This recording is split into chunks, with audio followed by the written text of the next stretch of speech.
My name is John Lobell. I teach architecture at Pratt Institute. I blog at creativitydiscourse.com. I review movies at cinemadiscourse.com. And you can reach me at johnlobell@mac.com. I want to talk today about Gothic cathedrals as the stage on which we act out our lives. So we could talk about Gothic cathedrals in terms of architectural history and position them relative to Roman architecture, early Christian, Romanesque, Gothic, early Renaissance, and high Renaissance, but we're not going to do that.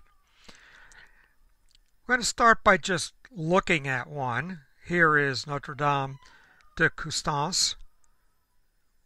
Look at that. Look at how it towers over that town. Think of the technology available to the people of that time, the wealth available, and think of what it must have taken to do something like that, and then to make these interiors and what they must have meant, why it made sense to them to be inside spaces like this. Now, we'll start by saying these are the temple form of Western culture, and let's see what we mean by that. We can arrange history in various ways, chronologically, from primitive to Egyptian to the Middle Ages to modern, as a chronological sequence with some non-Western footnotes, but I want to suggest a totally different way of arranging cultures, that high cultures were independent, self-contained entities, a certain kind of identity, Egyptian, Greco-Roman, Islamic, Indian, and Western is one of these cultures. European and American culture from around 1000 AD through today.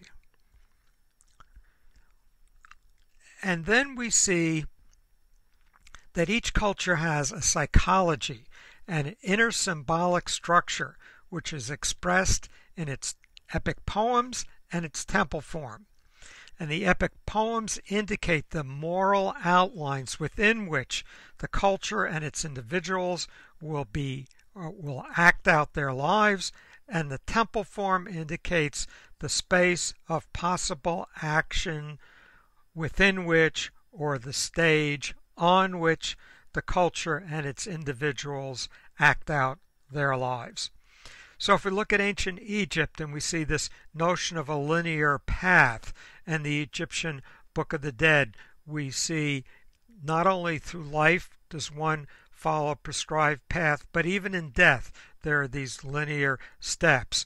And the Egyptian pyramids were parts of temple complexes that had this path or a way, a processional leading to the pyramids. We see in the Iliad and the Odyssey for the ancient Greeks a notion of an individual, but one constrained by fate. And we see in the Greek temple form the notion of a lack of space, of an object, we would say, in space, but the Greeks didn't have that notion of space. Their temple form was an object, and they didn't typically go into the interior, just priests bringing offerings for the sculpture of the deity, or for the deity represented by a sculpture. And so we do not have a kind of range of space for the Greeks the way we do in the West. In China, we have the constraints of the Confucian system and the way it prescribes behavior and relationships, and that is then, say, counterbalanced by the greater freedom of Taoism that we see in Lao Tzu's Tao Te Ching. But even the Tao Te Ching tells us to mold our behavior on the way of nature, and so that we are doubly constrained by the society's constrictions and by the way of nature. We see this constraint represented in the fact that despite having incredibly advanced technologies, China did not come to dominate the world the way the West did. And we see an example of this in the voyages of Admiral He, in which in the early 1400s he had built fleets of ships. In the first voyage, 317 nine-masted triple-hulled treasure ships, each far larger than a football field and 15 times the tonnage of Columbus's ships, plus hundreds of other ships and 28,000 crewmen, exploring the areas around China, and then a later emperor destroyed the fleet and records of the voyages. While just a few years later, Europeans were making extensive voyages, circumambulating the globe and settling colonies throughout the world. And the differences in the psychological structure of the cultures. The traditional Chinese worldview placed the imperial center at the center, surrounded by royal domains, and then tributary feudal princes and lords, and then a zone of pacification, then a zone of allied barbarians, and then a zone of cultureless savagery. That's us. And there's nothing of importance outside this center. There's no reason to go outward and around the globe. Everything is here. Well, that's not the attitude in the West. The Western epic poems are the Arthurian romances, the tales of King Arthur and the Knights of the Round Table, and the temple form is this Gothic cathedral that we will be looking at in some detail. So, in one of the Arthurian romances, in the quest for the Holy Grail, the knights set out to view the Holy Grail, but thought it would be a disgrace to go forth in a group.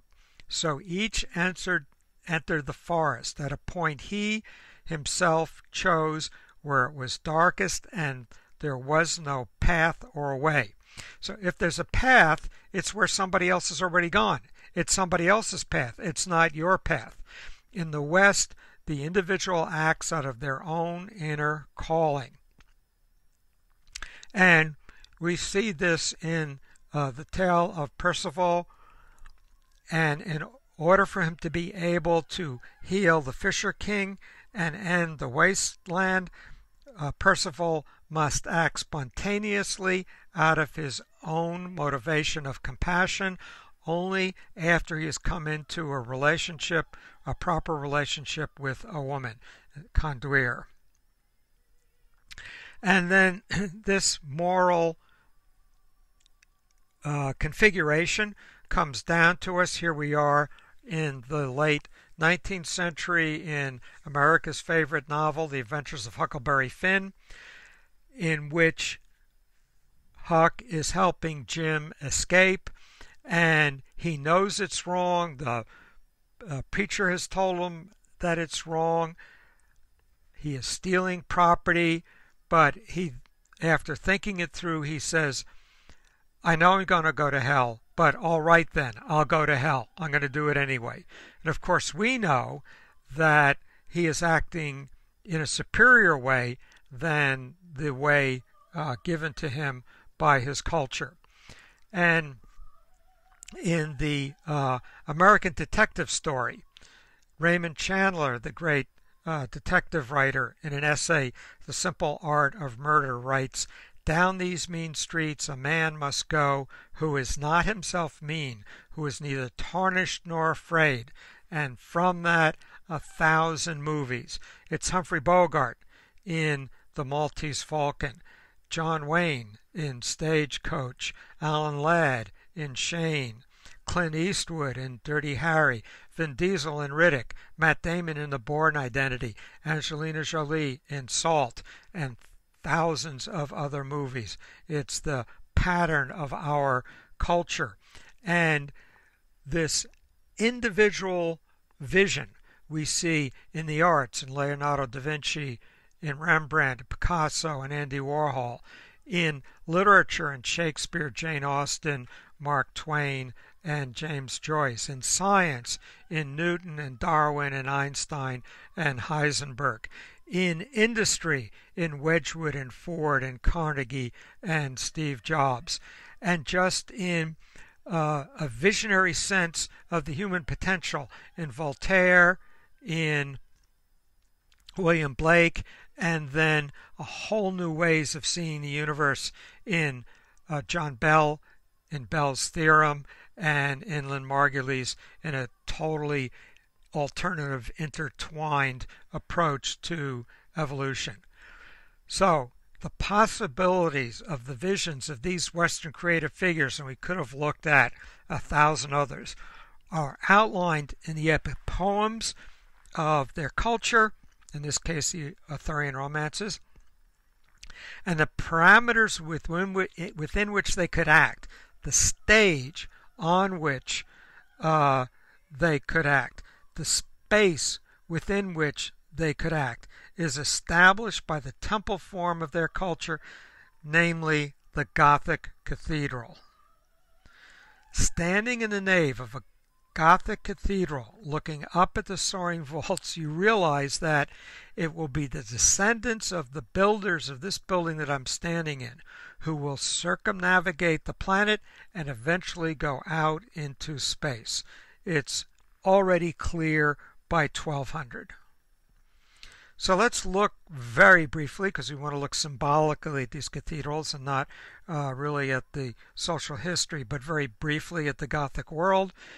We have, after the fall of the Roman Empire in the Dark Ages, the emergence of towns, trade, wealth, and then the Crusades bring back to Europe a cosmopolitanism, trade, wealth, and architectural technologies, the pointed arch, which are going to be important to the Gothic cathedrals, geometry, and architectural drawings, just the notion that a plan would correspond to an elevation, a revolutionary idea for the time.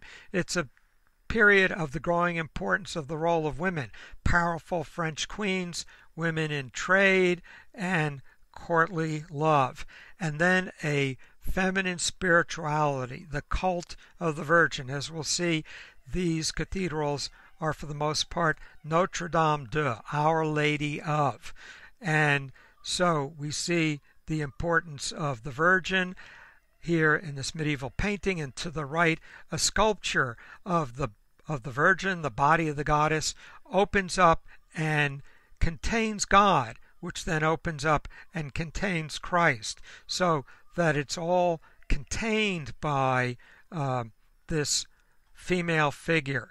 And entering a Gothic cathedral is entering the body of the goddess.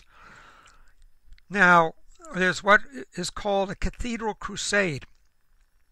80 Gothic cathedrals are built in this period between 1200 and 1400.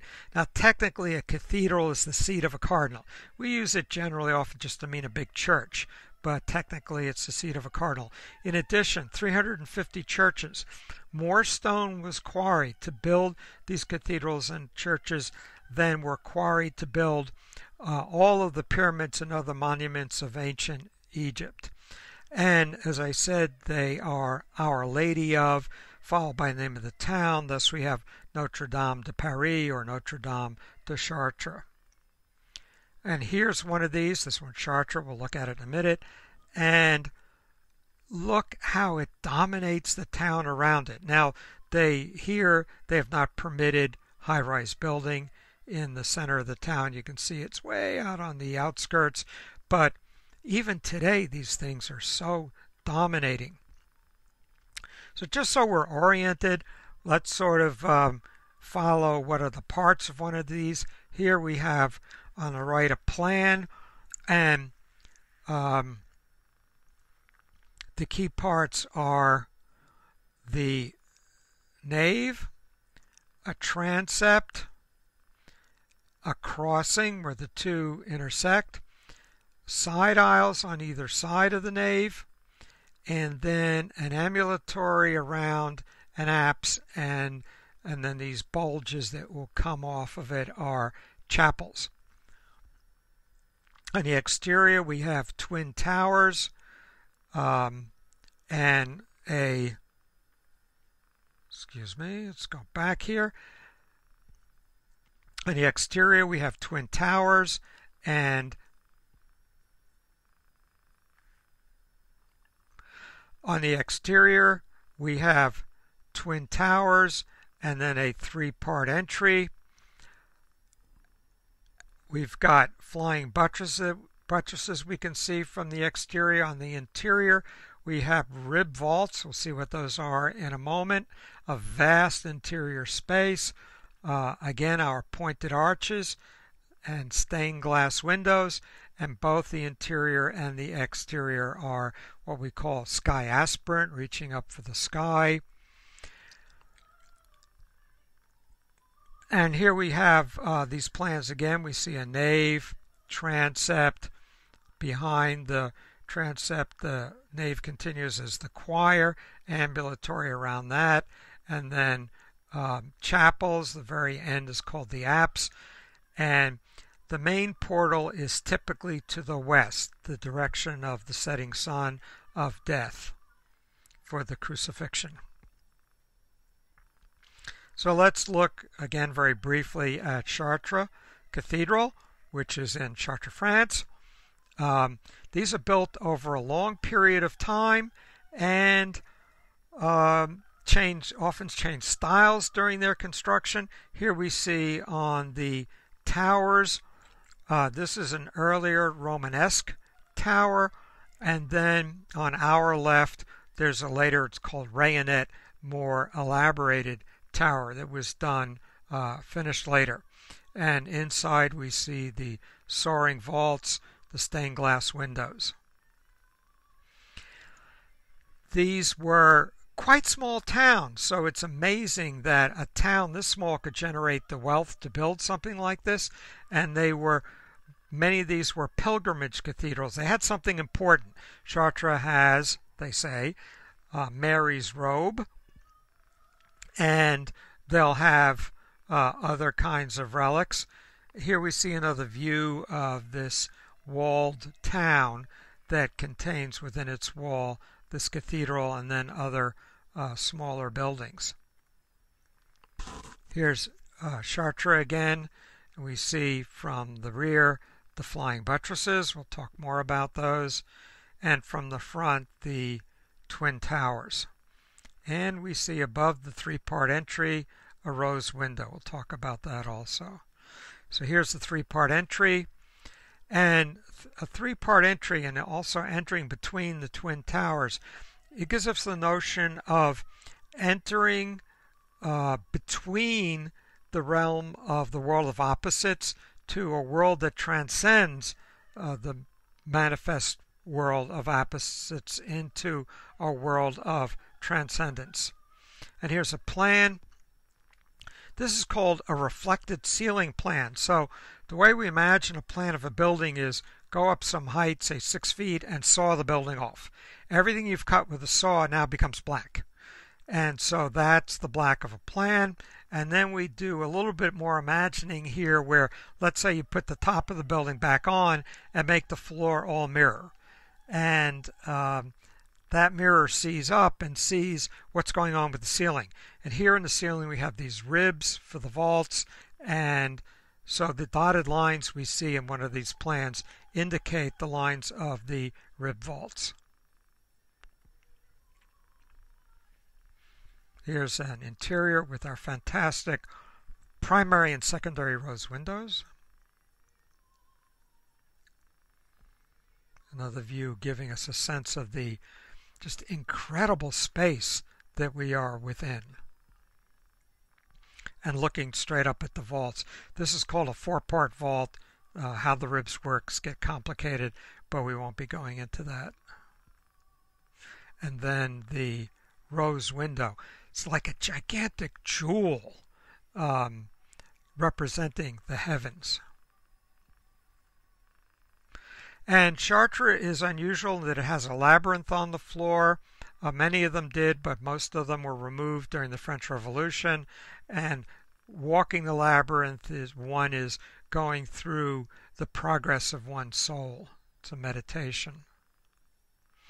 And now let's talk about those rib vaults. We'll talk about structure.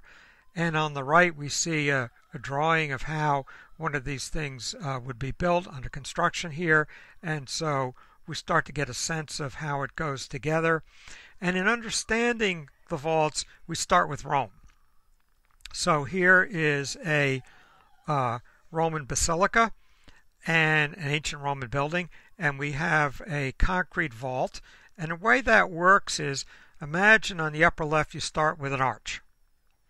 Now you make a whole bunch of arches in a row and you get what's called a barrel vault. Now light can come in the fronts and backs, but you want to get light in on the side, and you can't remove any stones from the side or the arch represented at that point will just collapse. So, but if you make a crossing to your barrel vault, make one going through it, the forces from the two incomplete sides are going to bump into each other and come down vertically. So the forces cancel each other out into coming down vertically, and now it can bring light into the sides. And now, something I said wasn't quite right. So let's look at the bottom left. You can't really make an arch like we see on the top left, because as you press down on that keystone, it's going to push all of this apart, and as the space opens up, all those stones in the arch will fall down. Well, the way you counter that pushing apart, there are two ways to do it.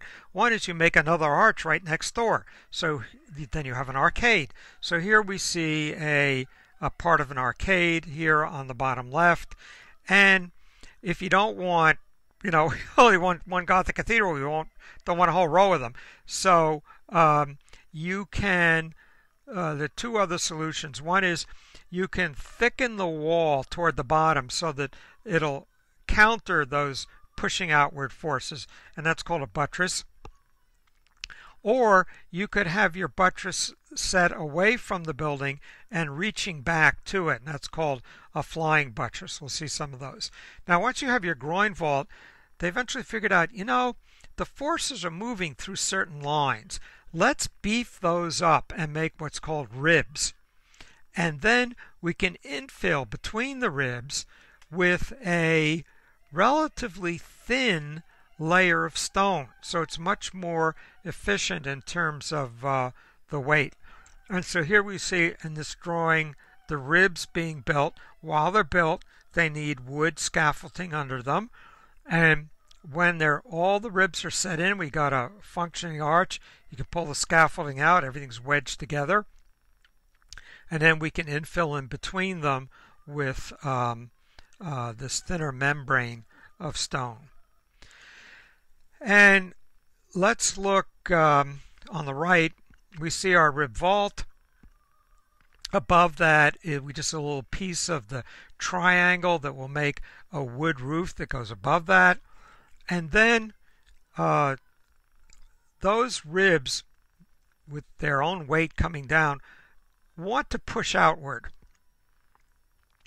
That outward push is caught by the flying buttresses. So let's look on the left where it says vault, and here we see the force coming down the vault, and it's caught by this flying buttress and brought down. We want to keep our forces inside the buttress, that's why it gets thicker as it goes down, to the ground. And so that's our flying buttress. Now, above that they put this roof so it could look even higher and also to protect the vault from rain. You see a little piece of it here. We do not have to worry about the outward thrust from the roof because it's triangulated. There's a wood beam going across the base here that's going to keep it from spreading. But there is a problem with this roof, and that is there are wind pressures on that, and so we've got this upper part of the flying buttress here to pick up that weight. And then one more thing, we have this little decorative thing here. That's when they discover, it's still not enough. We've got to put some weight on here to counter forces coming from those buttresses pushing out. So that's how the structure, very quickly, in a Gothic cathedral works. Now, how'd they do that? Now, there's a field we have called engineering. Engineering is mathematically modeling something before you build it. So you don't have to build a test copy. You can make a model out of mathematical equations, which you see on the far right, or we can even do this modeling diagrammatically, we see in the middle. And that allows us to test our structure, or you can make if you're an electrical engineer, you could mathematically model a chip that you're designing or relay circuits or whatever before you build them. The Gothic builders didn't have that. Such modeling was not developed until the 1700s, hundreds of years after the Gothic cathedrals. So builders were not using engineering. How'd they do it? Well, on the right we have Antonio Stradivari, maker of the Stradivarius violins, the finest violins. To this day, they are the best violins. On the left, we have a violin by Yamaha. Yamaha has all of modern technology, supercomputers, all kinds of ways of calculating and modeling sound to make a violin. They cannot make a violin as good as a Stradivarius. So how did Stradivari do it? He wasn't using mathematical modeling and supercomputers. Well, working with tradition and then intuition, sensitivity to the materials, he'd be working, he might say, I think the back's a little too thick, and peel the back off and thin it down a bit, glue it back on. I think the sound is being transmitted in the wrong place. There's a sound post. Reach in there with string. There's a post goes between the top and the bottom, and pull the sound post to a slightly different position, so subtly changing the sound. So this kind of intuitive working with the materials within a tradition is how Stradivarius made these violins, and it's how these cathedrals were made.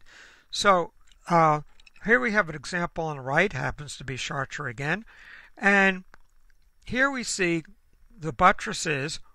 These are called wagon wheel buttresses. They have these kind of arched decorations picking up the thrust from the vault. Fine. Later, as in the case of, got to go back, as in the case of Stradivarius being sensitive to his violin, they see cracks opening up in the stone here. That tells them the building is moving this way. And they want to, whoops, we got to resist that. So they add these, but look at how, these don't belong here. Look at how awkward these are.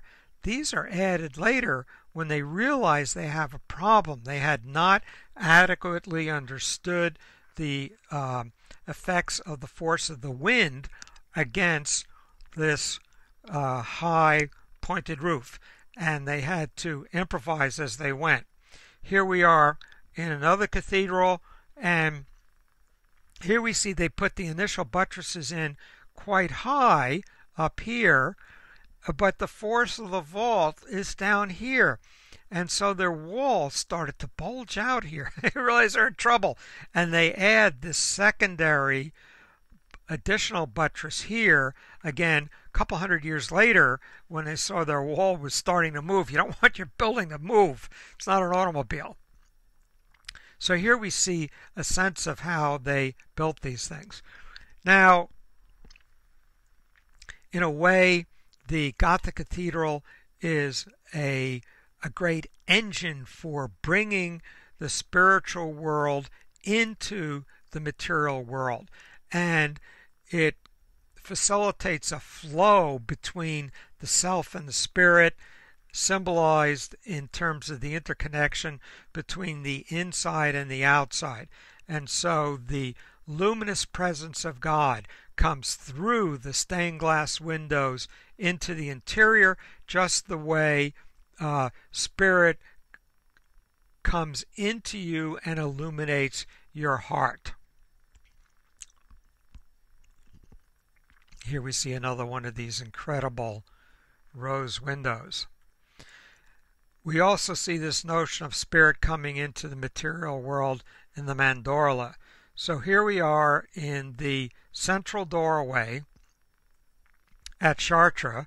So on the left we see our three-part entrance, and then on the right top we are sort of close up, and then over the center door you see there's a figure there. So we zoom in on that, and this is called the mandorla, this sort of lozenge shape. It's the birth canal of the universe, and Christ is coming through that from the spirit world into material manifestation.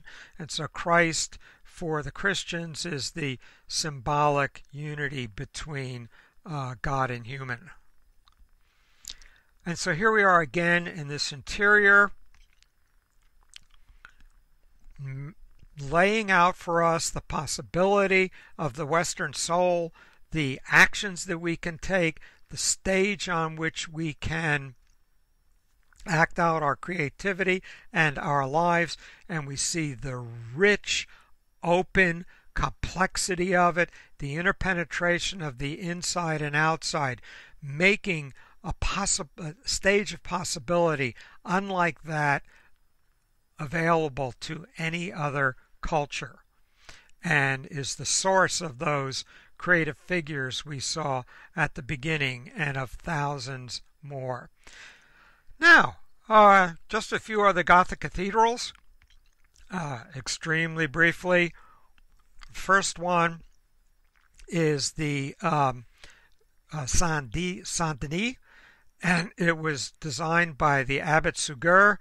And here we see a plan of a Romanesque church, and then at the very back on the top here we see something much more elaborate. This is what the Abbot Suger added, and we see it on the right.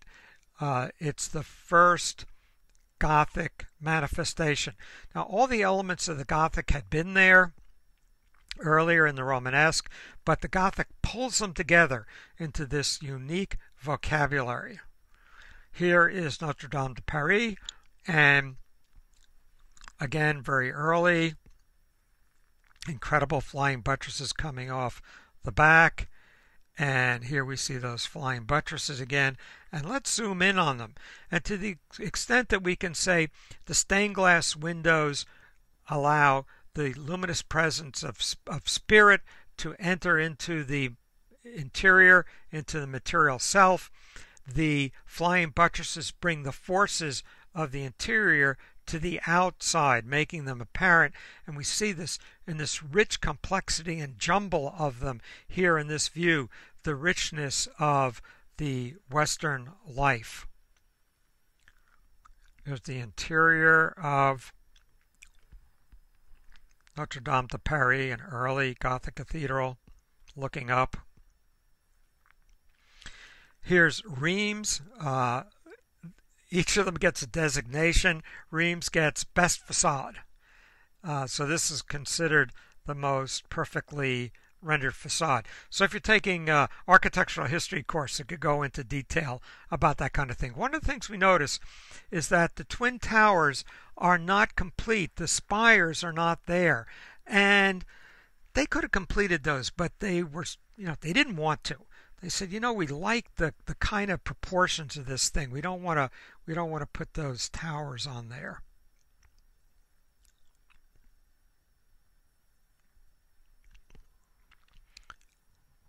Very tall and elegant. And we see how the columns come up and then branch out into these ribs. Looking straight up.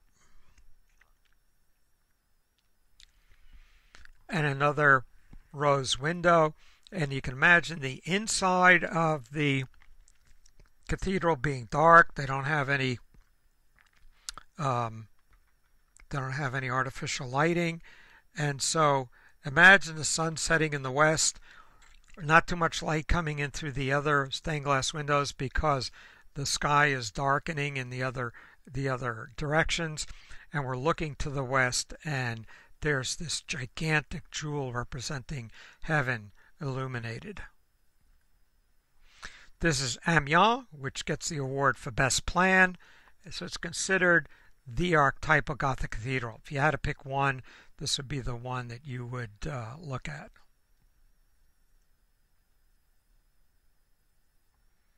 The exterior.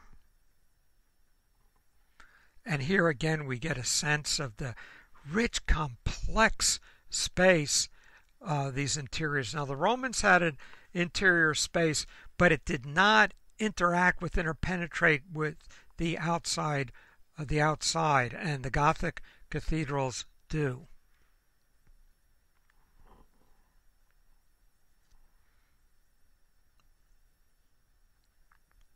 Here's the rose window. It's in a style called rayonnette, and look at these swooping, curving lines of stone.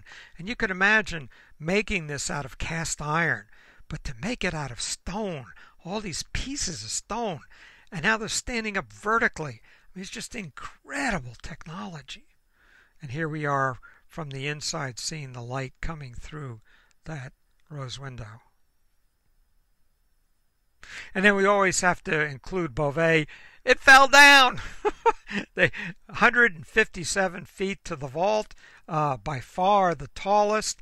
And you see on the left, the middle photograph, they've done the back, the choir, they're moving along, they've done the transept, and then they start on the nave and it collapses.